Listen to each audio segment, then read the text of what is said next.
Hello and welcome to PRSay. This is the official podcast of the Houston chapter of the Public Relations Society of America. And I have the pleasure of introducing you to some of our fantastic members that we have in Houston. One of the largest, I would add, chapters here in the U.S. And we love to connect, network, and get to know each other. So I am thrilled to bring to you two members of a really outstanding team here out of the Houston chapter in just a second. But before I bring them on, I want to make sure we take care of some housekeeping. If you are listening on the podcast, make sure you hit subscribe. We don't want you to miss any episodes of PRSay. And if you are watching on Facebook or YouTube, drop us some comments so my guest and I can be sure to circle back with you. So with that, I'm going to go ahead and bring on our guests here. They are joining me. Let's see if we can get everybody on the screen here. Yay! They are joining me from the Harmony Public Relations team, the communications team. I have Kaan and Anh joining us. Welcome. Please introduce yourselves. Hi, everyone. My name is Anh Gilmore. I am the District Community Partnerships for Harmony Public Schools Central Office, and this is my 12th year with Harmony Public Schools. Hi, everybody. My name is Kaan Camuz, and I have been with Harmony since the beginning, since 1999.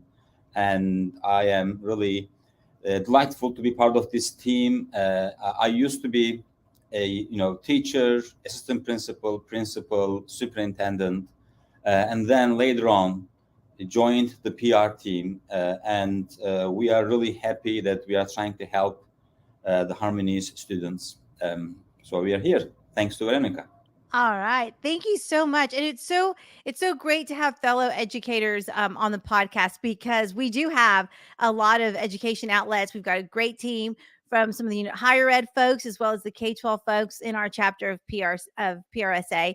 So let's talk a little bit about your focus. I know a big part of the work you do is community engagement, resources, providing direct access to families, and how we go about communicating that to them. So tell me a little bit about how your team is broken up and how you actually make sure that those elements are embedded in all the work you do. So I guess I can address that. Basically, Harmony schools are located in the entire state of Texas. They are located in 23 different cities of Texas. So our target audiences, in terms of community outreach, you could say that we are trying to connect with the communities in these 23 different cities of Texas, and accordingly, since all the politics are local and all the community engagements are also local, so we have local people doing this community outreach in these different locales. So our team accordingly has people located in different cities of Texas, and we also have a central office where I and Anh are located, and we also try to do the same thing here in Houston as well. And our colleagues in these different cities are also members of the PRSA and the other related PR organizations in their own respective cities as well. And we try to connect these different communities, and we also get together on a regular basis to share best practices, and also sometimes some community resources are available statewide and nationwide, obviously. So we also share those, with each other as well, so that we can cast a wider net on communities' resources for our students and families. That's so fantastic. And the fact that you are so embedded in other communities probably makes that a bit of a challenge, because what works in one community may not necessarily work in another. So Anh, speak to that, since you're more feet on the ground, or man on the ground kind of. What are some of the challenges in communications as we're trying to connect with our local constituency? Like Kaan said, I'm one, along with 5 other team members that take care of our local districts and regions. I think the biggest challenge we face is finding what's unique to our local region. Like Kaan said, we all get together, we share best practices, but everyone's dealing with different challenges, political climates. So we do our best and we really connect with local chambers. I think that we learn so much from our local chambers. They kind of tell us what the political climate is like, what the educational climate is like. So I feel like the best way to kind of tap into and solve that challenge is to just really get out there, like you said, get on the field, talk to people, make relationships are really important, build that trust within your community. I found that that works best. It's just building trust, tap into your community resources, your chambers, and any other local organizations. It could be a Rotary Club. Those are all really helpful. Definitely. And the other thing that was really interesting is the fact that your organization is so committed to your district level folks being involved in PRSA, as well as the other communication chapters. There's not only opportunity for networking, but also opportunity for just some of that legacy, if you will, some of the things that have happened before. Especially if you guys haven't been in that market for a significantly long time, that can give you some background. So I'm sure that's been really helpful. Kaan, can you tell me a little bit about some of the communication goals that you have as an organization? Since you are managing at a higher level, what are some of those things that you have to stay focused on while your district level folks really get embedded into the community? Sure. Happy to address that. So, first of all, we always remember that we serve students and families, and we try to shape our entire PR department and PR efforts around that thought and around those needs. We realize that our communities, including our students and families and our alumni, they all have lots of needs. And what we try to do is first we try to identify those needs, and this is the research part, obviously, of the PR process. And after identifying those needs, of course, that come from our own people, then we try to strategize around those needs, and we put a message. We try to put a message, a story of our students and our families' needs, and then once we have our talking points that talk about these needs. Now we try to go out and start building relationships, cultivating and maintaining relationships. And this is very obvious, and this is very needed in today's world. Yes, social media and the media are quite important in terms of spreading these news. But we also believe that the human-to-human interactions and those types of in-person relationships between people and between the organizations are very, very important as well. So after taking care of the communications side of all these efforts, which is the social media coverages, etc., we also try to go out and make these human-to-human connections. We also try to work with the influencers, the community leaders, and tell them our students and our families' stories and their needs using different channels, human-to-human channels, and also using so many other communications channels. And another channel that we use is we try to bring these people to our campuses. And when we bring them to campuses and have them speak to the families, the students, the teachers, the alumni, and our community partners, they all see the need in a much better setting. And then now bringing those community resources for those people in need becomes easier. Yeah, and I love that connection that you just made. And you said something I think that's really important for us to take note of as communicators. You have to essentially meet people where they are. Bring those services to them sometimes. And so because you're leveraging personal relationships with those organizations and those resources, it's probably much easier to make that connection happen for your families than in traditional form, right? I mean, that's probably got to make it so much easier for your families and ultimately your students. Yeah, definitely.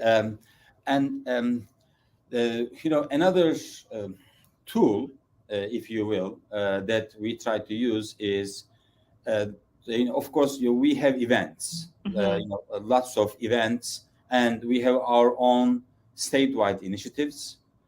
And through those events and statewide initiatives, we also try to connect communities with our school communities, resources, organizations with the school communities, and they can come and see through these campaigns and events, what we are, what we are really trying to do.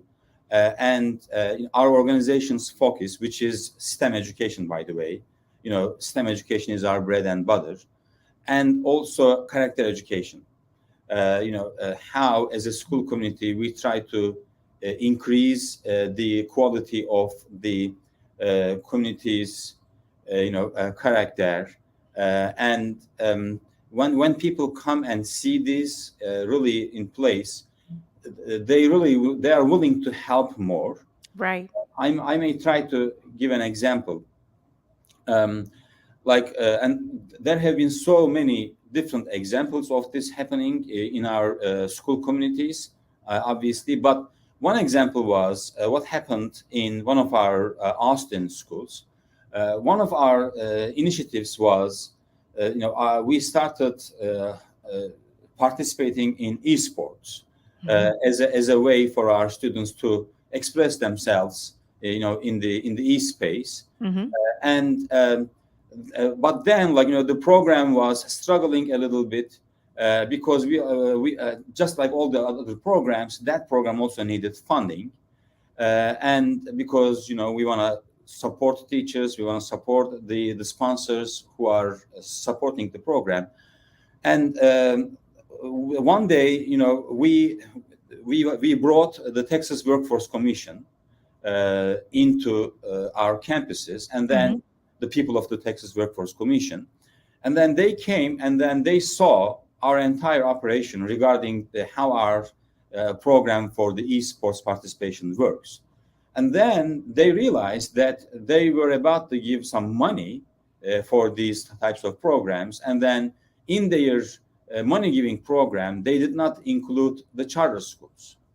And after seeing what kind of offerings we have in our schools and witnessing it firsthand, they went to their own board meeting, and then in the board meeting they made a decision to give this additional funding support to all of the charter schools in the state as well, including us. So that is one example of us combining our efforts, and to bring community resources for our students and families. Oh, that's a great example. And we all need to be doing more of that. So I love how you incorporated all of those strategies and to make a big difference for your students. And so, Kaan, we had an opportunity to hear your journey of coming out of the classroom and matriculating up through administration, but Ann, we haven't heard yours. So tell us how you got into PR and how you got into school PR. Sure. So I started off teaching elementary science for 2 years, and then I slowly kind of worked up to science department chair, and then eventually found my way into the school administration, being an assistant principal. And being an assistant principal, you have to work with your community, you have to work with your parents, all stakeholders. So when I was an assistant principal, we started bringing in literacy initiative and programs, working with our local sports team, the Houston Rockets. And we built a literacy program in a partnership with that. And I was like, this is so much fun. Like I'm able to connect with the community. I'm able to bring in resources for our students and just kind of seeing the impact that that made, not only academically, but their social and emotional well-being. So I really enjoyed doing that. And I was like, I wish I could do this more and full time. And eventually, a district position opened up for director of community outreach. And so I started doing that. And 8 years later, here I am, still getting Here to do you what I love. Yes, yes. And you got your team won some awards at the recent Houston chapter PRSA Excalibur Awards. So congratulations to the Harmony team. Good job, guys. Thank you. I was there getting our award alongside with Veronica as well. Yes. But that was based off our Harmony Partners in Education program. We've been going strong these last couple years. And one addition to that partnership program that I feel like really made a difference was a tool, a software that we started using to match our school's needs with what the partners were offering us out in the community. And so that was a really good way to engage both the schools and the partners to see what the schools needed and see if partners out there can match it or even provide more resources. And I think that really helped grow our partnership program. Yeah. Oh, I'm sure it did. That's fantastic. Anytime you can automate it and make it easier for anyone. Yes. Yes, good job. Well, I just applaud the work that you're doing. I so enjoyed getting to know you guys, and I hope that as you are out and about engaging with other PRSA members, that you tap into them and their resources to see how they can help you improve what's happening on your campuses, because I think you guys are doing a great job. Please say hi. And it's like Veronica says, it's important for us to all work together. I mean, we're all trying to serve the community. We're all trying to help kids grow academically and emotionally. So it's all about the kids. Education is key. So please help us help the community. I love it. Thank you guys so much. Kaan and Ann, it was a joy having you on PRSA, and I look forward to see you guys in person. Thank you so much, Veronica. Very nice to see you. You bet. All right, that wraps up this episode. Make sure you connect with our friends there at Harmony. They are a great team. They've got great communicators doing fantastic things for kids. So when you are out and about at our Houston events, make sure you say hello. We were going to go ahead and wrap up this episode of PRSay. If you are listening on the podcast, make sure you hit subscribe. And if you're watching on Facebook or YouTube, tag us and let us know that you're watching.